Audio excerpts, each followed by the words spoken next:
belt with tool C4162.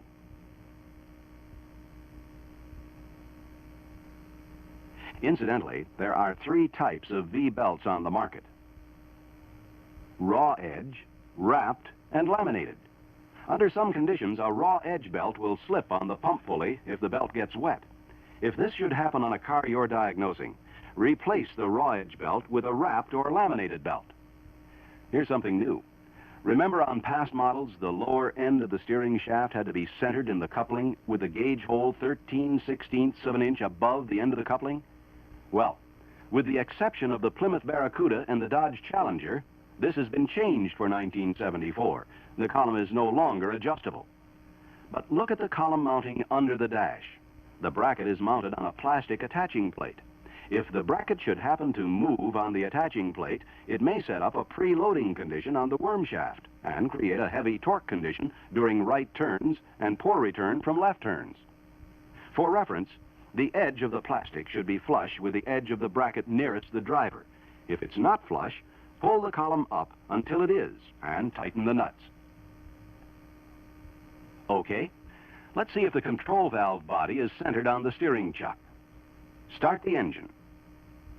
Did you see that? Turn the car off and start it again.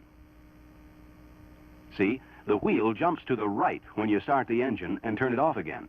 That means you have to center the valve body.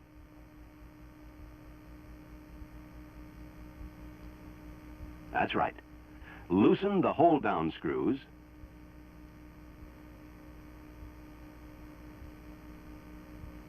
Now, take a hammer.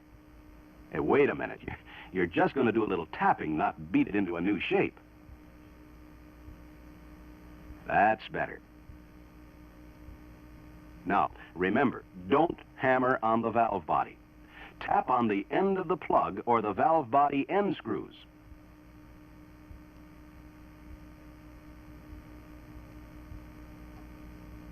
Now, wait a minute. Did you retighten the hold-down screws? If you don't do that, when you start the engine and the pressure starts to build, you'll blow the O-rings between the valve body and gear housing assembly.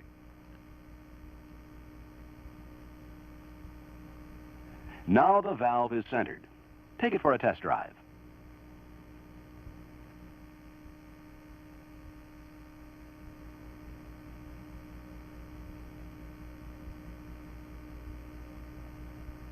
How did it go? Wanders, huh? Looks like the sector shaft needs adjusting.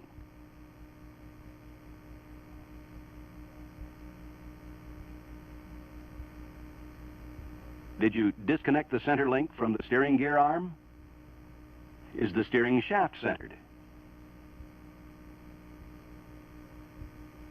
Good. Start the engine. Now, adjust the screw until the backlash disappears. Then continue to tighten it 3/8 to a half turn more and tighten the lock nut.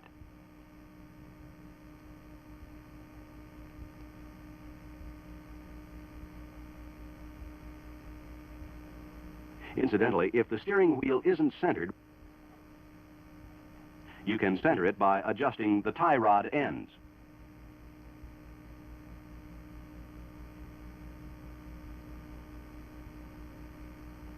Okay, let's say it looks like the problem is in the gear assembly. Hold on. For certain types of problems, you don't take out the gear until you've tried replacing the valve assembly first. See the reference book for details.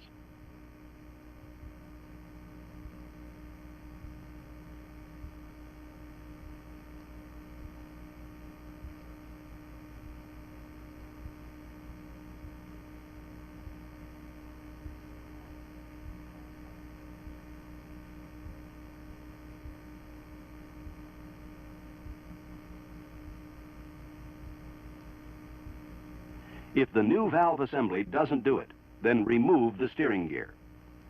Let's get into the steering gear and some of the problems you may find. One of the most obvious problems is there are 2 different steering gear assemblies available, and there's always the chance of using the wrong one. So someone came up with a way to tell them apart. Here's the chuck for full-size cars. First, you'll notice a large letter C, which is cast onto the side of the housing. Next, All C-body chucks built after January 1973 will have a machined groove in the housing head. It's important to make sure a grooved housing head is used with a C housing. We'll get into the reason why as soon as we get these two units apart. This chuck is used on compact and intermediate-sized cars. It does not have a C cast on the side of the housing, and the housing head does not have a groove.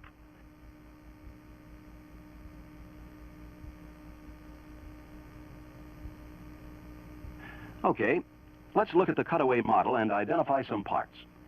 Remember these names: worm shaft seal, reaction assembly, pivot lever, steering valve, and power piston. Here's the sector shaft side of the chuck. This is the sector shaft seal, and because this is a full-size car chuck, it has needle bearings. Okay, let's take them apart.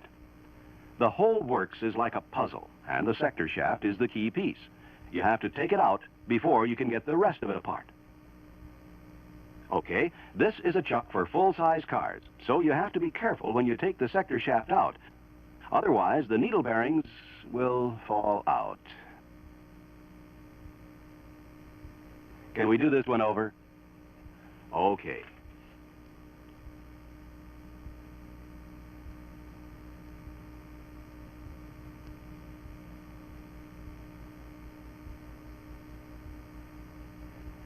Okay, this is a chuck for full-size cars, so you have to be careful when you take the sector shaft out, otherwise the needle bearings will fall out. Pull the shaft out until it clears the top of the bore and turn it 90 degrees. This will keep the bearings in place and the sector shaft teeth are clear of the power piston teeth. Take off the valve assembly.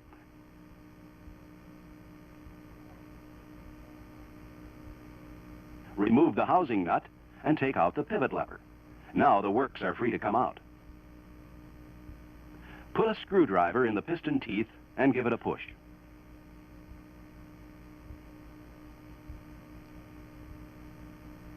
Here's something a lot of people look at and say, uh-oh, the bore is scored. It's not scored.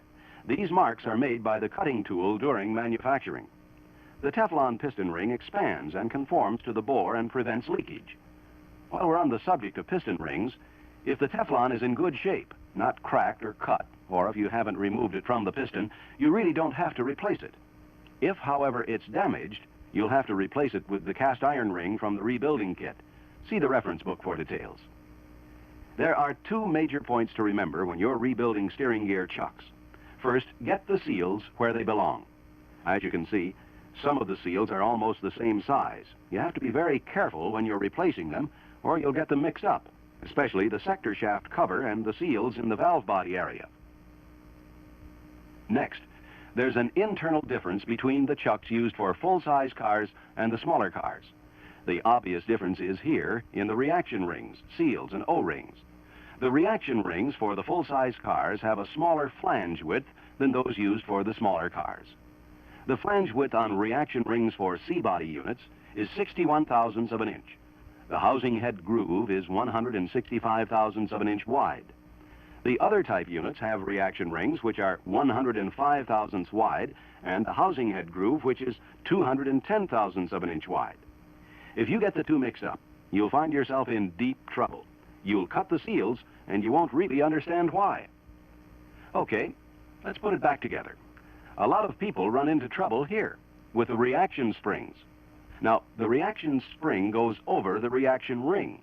The outside diameter of the reaction ring is slightly smaller than the inside diameter of the spring.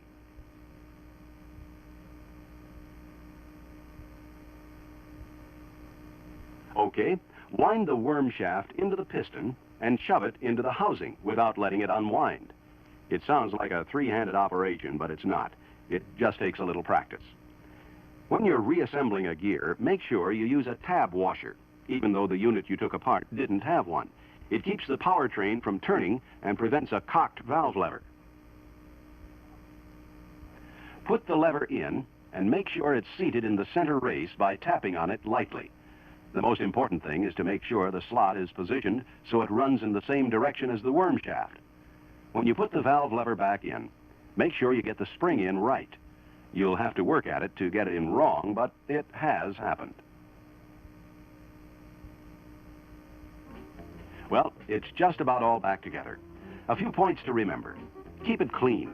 A dirty work area can undo all your hard work. And don't use automatic transmission fluid to refill the pump with. How come? It eats up the hoses from the inside out. Read the reference book.